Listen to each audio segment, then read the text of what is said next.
So ayun na nga, Kryptuhan, natalo ako dun sa mga trades ko.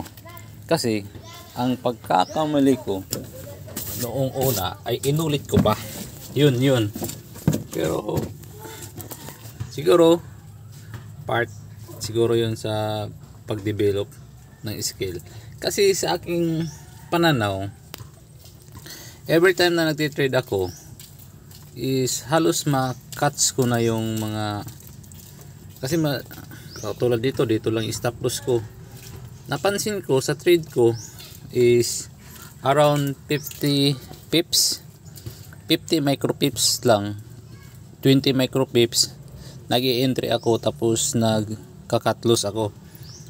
For that reason is kaya ako nag-high leverage.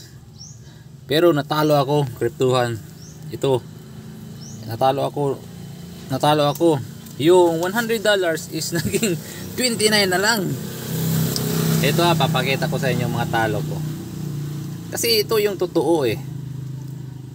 Sinubukan ko kasi yung leverage na matataas. Katulad dito, ito 125, 32, talo 32, 9. Sunod-sunod siya. Siguro napaka-stress na niya.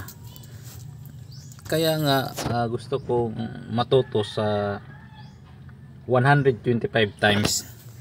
Ang napansin ko, meron lang akong pagkakataon, 5 hanggang 5 pagkakataon na pwede matalo sa 125 times. Kasi meron akong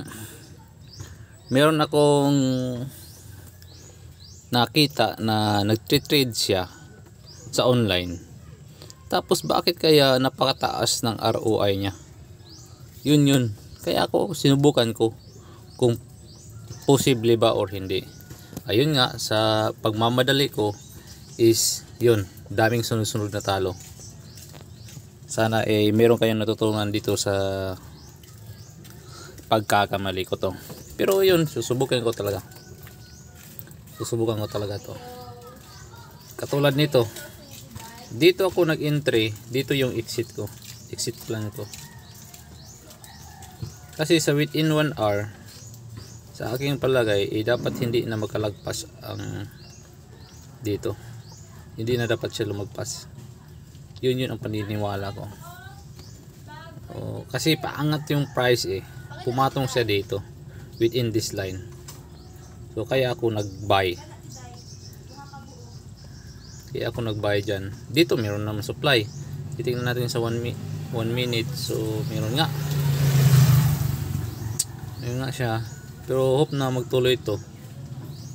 Tuloy pa to siya. So yun lang. Sana is na-learn kayo sa pagkakamali ko to. See you for the next trade, Kryptuhan.